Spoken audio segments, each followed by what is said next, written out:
Bonjour, je suis Carole Chenevier. J'anime les constellations familiales depuis 15 ans. J'ai été formée avec Bert Hellinger. Je travaille en groupe, en consultation individuelle et je fais également de la formation.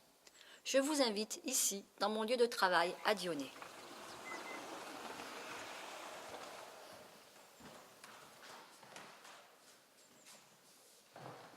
J'ai eu envie de faire cette vidéo parce qu'au cours de ces 15 années d'expérience, je me suis aperçue que les constellations familiales sont un outil idéal pour libérer nos mémoires de guerre.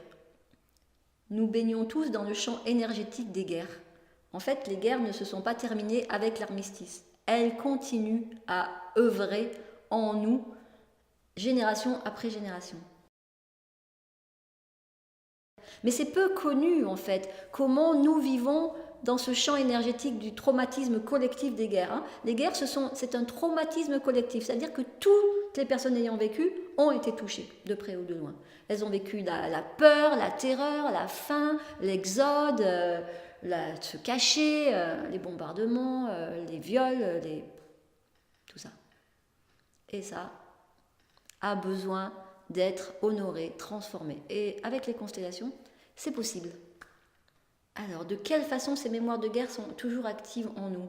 Quand les personnes viennent me voir et que je prends leur rôle pour sentir un peu ce qui se passe à l'intérieur d'elles, quand il y a beaucoup de colère, quand les personnes ont eu des accidents à répétition, des destins assez difficiles, de la violence qu'elles subissent, du harcèlement, des agressions, c'est souvent lié à la guerre. Nos ancêtres ont dû tuer pour survivre. Cette mémoire des morts de leurs victimes ne s'éteint pas, ne meurt pas avec les victimes. Elle se cristallise, c'est un énorme trauma pour un homme de tuer un autre homme, et cette mémoire se cristallise et se transmet de génération en génération.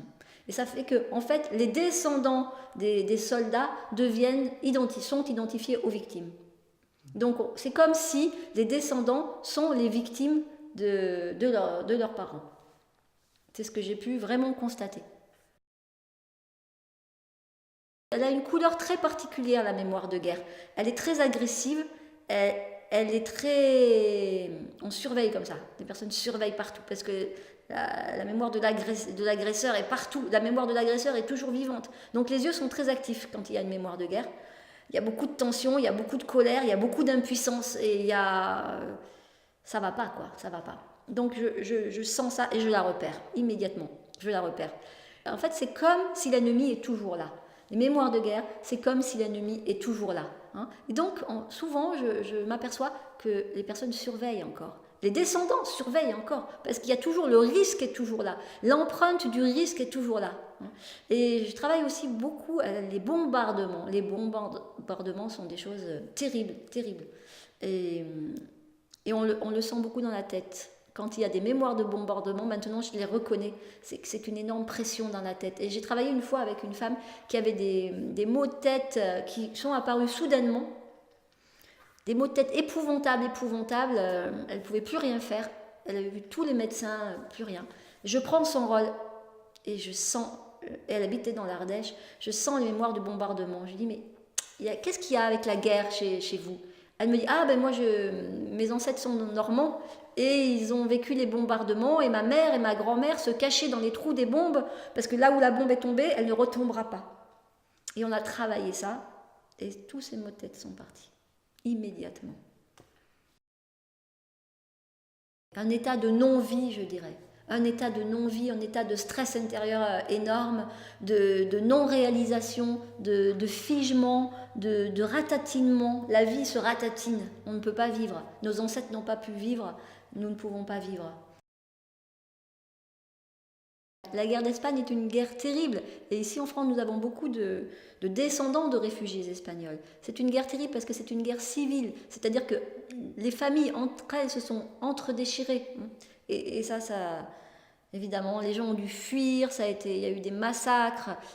La guerre d'Espagne, elle est vraiment très très vivante encore. D'après mon expérience, la guerre la plus active et la plus terrible, c'est la guerre d'Algérie. C'est comme si les deux autres commencent à s'estomper, mais il y a encore du travail, beaucoup de travail.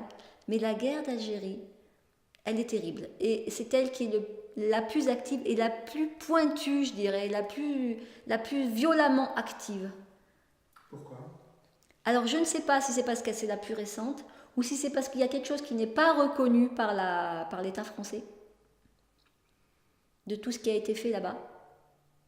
Mais en tout cas, je la reconnais tout de suite celle-là. Elle a une couleur particulière, elle est juste horrible.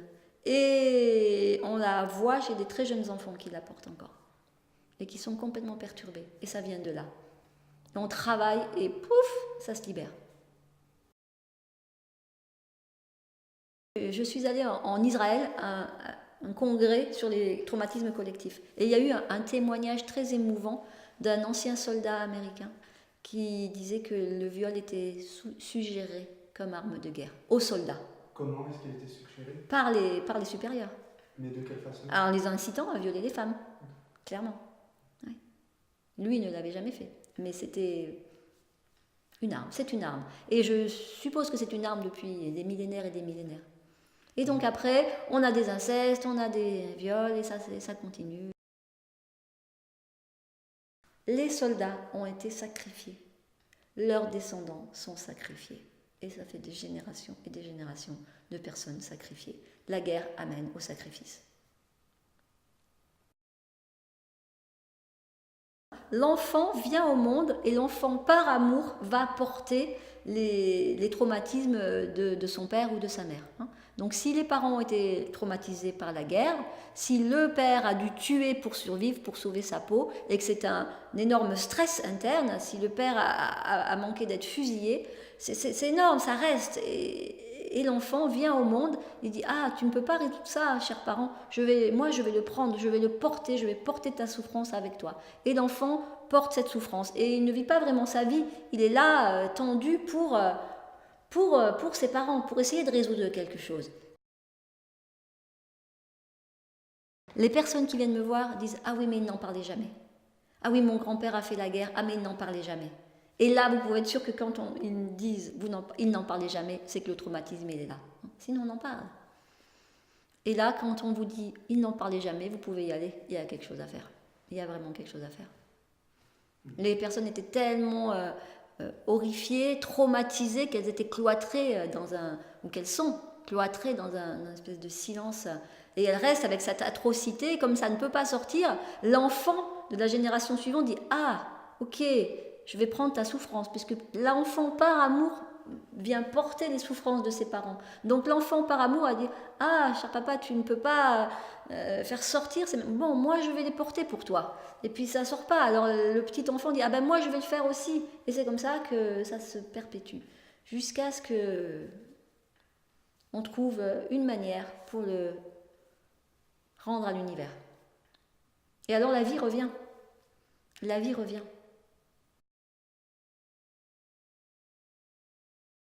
En fait, ce chant, il est là en permanence.